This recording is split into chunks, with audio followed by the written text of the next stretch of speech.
Yeah, so my hobbies besides music, I do a lot of handicraft, so I knit a lot, My wife is a and big knitter. She knits all the time. yeah, Yeah. that's very popular nowadays. Except Yeah. like especially, I mean, in Corona times, it's crazy. Everybody starts knitting and doing all sorts of things. Yeah. Yeah. But yeah, I also work as a speech synthesis technologist or like language speech researcher. Okay. That's really cool. And then I do geocaching. I don't know if you heard I about know what it. geocaching is. Some of my photography friends do that. So yeah, yeah, Okay.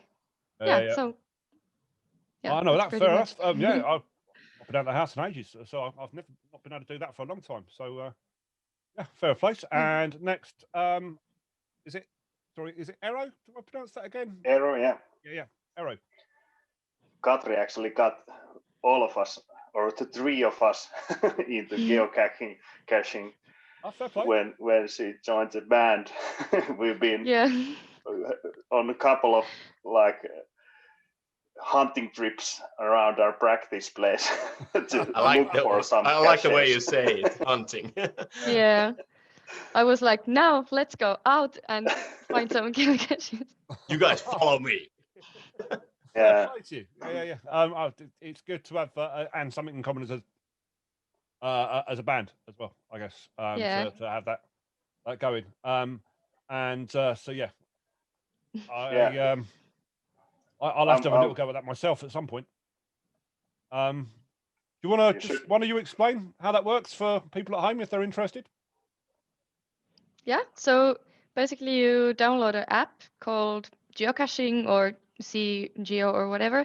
Or basically, if you go just to geocaching.com website, you can find all sorts of information. But the idea is that you download the app, and the app shows on a map like where are the nearest caches, and then you just walk there or bicycle or whatever, and then you start looking for some small container that is hidden in somewhere very usually very inventively hidden, so that you will really have to search for it. Like sometimes it might be a fake stone or something, and that's actually a container. And then inside the container, you can find a small piece of paper or small notebook where you write your geocaching nickname and the date, and then you also mark it down on your app, and then you can see uh, Well, where have you been before, and yeah, so it's yeah, it sounds like a fair bit of fun. Something you can do with all ages as well, rather than just yeah, yeah, yeah. and it's totally free and like available for everybody. Fair So enough. for at least for me, it's it gives me motivation to go out like Get some exercise, etc. yeah, because I have some target to go. So I could definitely do with that. I know that much. We're only yeah. allowed to go out for our one exercise a day at the moment here, though. So Oh, okay. yeah, yeah, it's proper high down here. And lastly, other than Borderlands, um, what's what yourself into? Well, yeah. Well, the obvious is here, the accidental background here. So yeah, I'm quite of a like I like video games a lot. It's cool stuff. But that's just one part of me. I'm also a bass player. No, I have this. uh, yes, I'm a natural science. Nature science is my thing. I have master's degree in geology, so I do that stuff as work, and obviously because of that, I like a lot of nature, and it was very like comfortable to go with Katri to the geocaching thing because of that, because it's like it's just an interest that I have. Um, Oh yeah, it was very good because you could recognize the stones that didn't belong to some yeah, I was like, that's not real, certain dude. place. That ain't granite. That's fake. It's It's like plastic. cheating. Yeah, yeah. Yeah, exactly. But yeah, that's one thing I do, and then like I consider myself fairly lazy dude. That's I gotta admit it. I'm lazy dude, and I like playing video games and watching horror and sci-fi movies a lot. too. So that's pretty much the 4 dimensions of me. It's well 5: music, bass, because bass isn't music, and video games, My movies. boy would definitely argue he plays a bit of bass as well, but he would argue it most definitely is. Right. Yeah. I love bass. I started playing when I was 7, so I'm really. You got a few years on him. He's only recently got into it, but my ears are constantly ringing.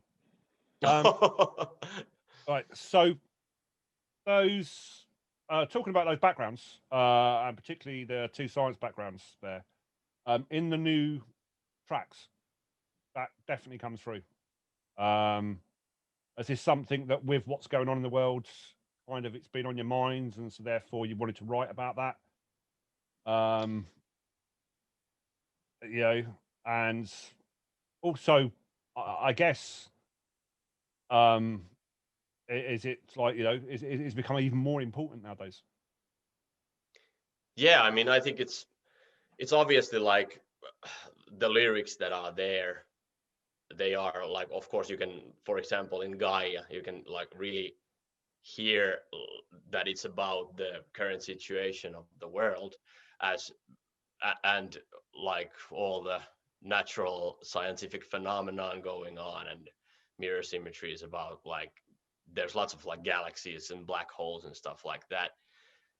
And definitely like it's one way of venting all these like pressures in modern world and stuff, at least to me, when I've been like going through the lyrics with Katri. It's like it's one way to like explain where you are at the moment to yourself in a weird way, and like merging it so that it's like in the border of like reality and like dream and fiction, that like spices it up a little bit. So to me at least, it's almost like therapy, you know, venting out all the pressure of the world.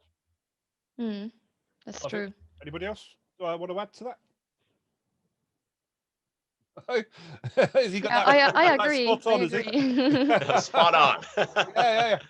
Perfect. Yeah. I kind of definitely feel that through the sound. And what was the video I was watching earlier on? I remember the particular track I was watching earlier on, but was that filmed on location around Finland, was it, or was it just stock footage from elsewhere? What was the video I was watching? It was one of your new singles. I do apologize. Oh yeah, the like lyrics video for for Gaia was it was like stock footage. It was like the Corona time, and we were figuring out how do we get like something nice to watch for people. And was it a home edit? Was it? Yeah, my first edit. It worked very well. Yeah. So no, I quite enjoyed watching it.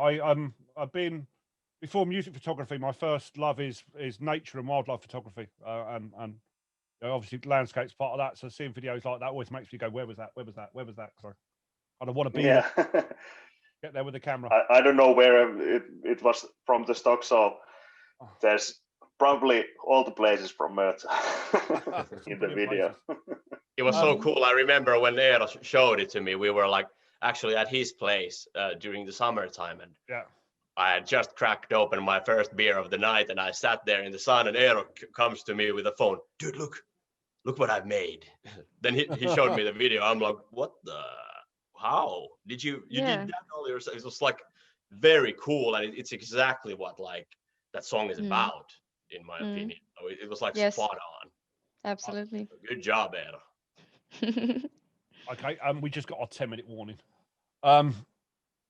So very quickly, if we want to go over, we can do that and just start another one. But very quickly, are you going to do any more videos while you're in lockdown? Is that the plan? Are you going to try and get together and do some more videos for any more of the releases with the album? Yeah, because obviously life's tricky.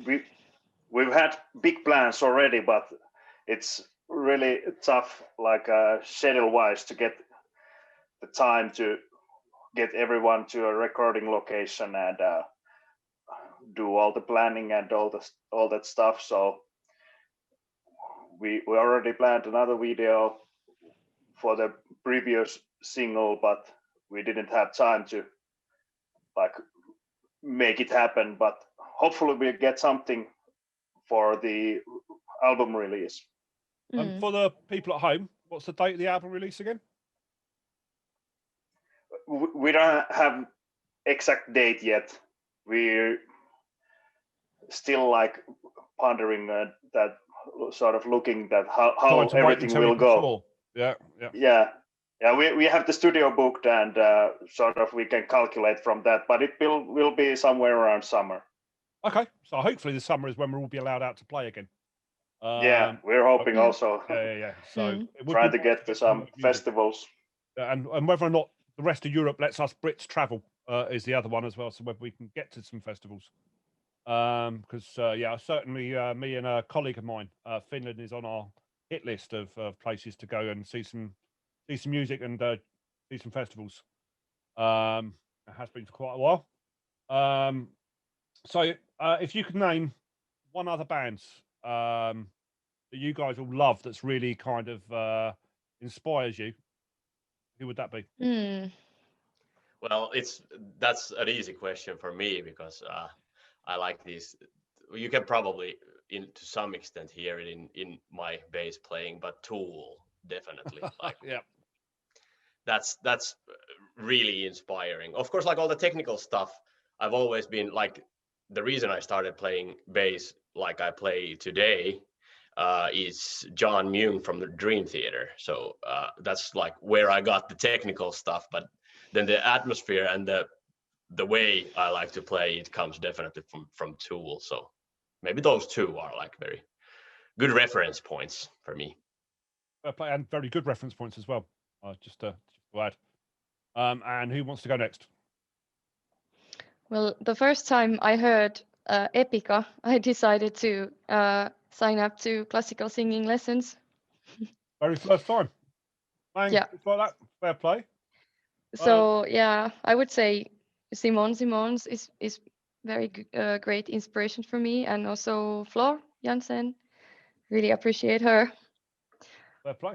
But I used to listen a lot of Opeth when I was like in high school. The last time I was allowed out to festivals, I saw Opeth in 2019, I think. And they were playing when I was over in Spain. Very, very good still. Very good. And from the British bands, Tesseract. It's really great. I saw them in the same year. That is true. Good friends with Moshville Times, magazine I do photography for, Tesseract. Yeah. So they're good band. Brilliant band. Yeah. So some great choices there as well, and nice. Very clever to throw in a little bit of a British band there to get everybody interested. And lastly, but not least. Yeah, of course, I also love Tool a lot, but then other bands from that same era like Fate No More and Perfect Circle, that kind of bands have been really like influential for me. But there's so much bands always coming, like Ocean, that Katri sort of got me back into. I've listened to them for a little while back, but now I think for last year I've been listening most of them. Yeah, Ocean is so good. Yeah, and it's great about our band that we have so different like musical tastes, but then we have these sort of things where we all come together, and that sort of makes the thing that we all put our like influences or what we like in our songs and sort of combine it in our songs, so that makes our songs quite versatile also. Yeah, there's absolutely a lot of versatility, because I would say there's no track the same that I've listened to really. There's similarities, but they've all got their own backbone, and stand up on their own as a track, as well as kind of merging together. If this album kind of goes in the same way as the last album, then they kind of flow together very well. So hopefully I'm quite looking forward to this album, having recently discovered your music. Thanks to Marie putting me on to you guys. I'd now say that I'm an early fan. I've just discovered you guys, and I'll certainly be listening to a lot more. I played you on my last radio show. And yeah, and I shall be playing you again tonight on my radio show, which is on at it's a bit late for you guys. It's on at 10 UK time to 12 midnight. I can send you guys a link in case you're still up. That would be awesome. It's my first live show. So so it'll be live tonight, and I'll be giving you guys a spin. It's on American radio, so it's all clean languaged music rather than the heavier stuff I play on my other channel, my other radio show. So they don't like any curse words at all in America when they're on the radio. So as somebody that's got mild Tourette's like myself, it's quite a challenge to have 2 hours without swearing once. So it should be good. Like I said, I'll be giving you guys a spin. And this interview will go on our Metal Still Out There page. And what I would consider doing in the future, if you guys are up for it, is doing a short format interview on one of my radio shows. That would be I'll be quick because we've only got 2 minutes left before this runs out. But it'll be have you guys on for like 15 minutes. We have a quick discussion about what you've got coming out. And you guys each bring with you a single from other bands around now to choose to play as well. That you like. Sounds nice. Yeah, that sounds very good. Yeah. I mean, brilliant. Sounds nice. So I will get in touch, and we can do that. And we will also, of course, play your music on there. It won't just be you talking about other bands. But we'll do that, and I'll try and do that with a lot of the bands that get thrown at me. So we'll have bands on there regularly. Thank you very much for your time today. It's been great talking to you. Do you just want to remind people what your next single out is, or the current single coming out? The previous single was the last single before the album release. The album release, So it's just those three, which are, if I can actually open my notes, because I'm expecting to do it in the other app. So we are talking Gaia, Abyss, I can't. Mirror Symmetry. Heaven in the Abyss, and the third single is Mirror Symmetry. So I advise everyone to have a listen to them, but also check the back catalogue out as well, because I thought that was pretty awesome too. But I'll be playing one of those three tonight. I will make up my mind at the last moment, rather than pick just then now. And I shall speak to you all again soon, I hope. Yes, definitely. Absolutely. Thank you very much, Tom. Thank you very much. Keep in touch. Thank you. Thank you, Mark. Bye-bye. Bye. Bye. Thank you.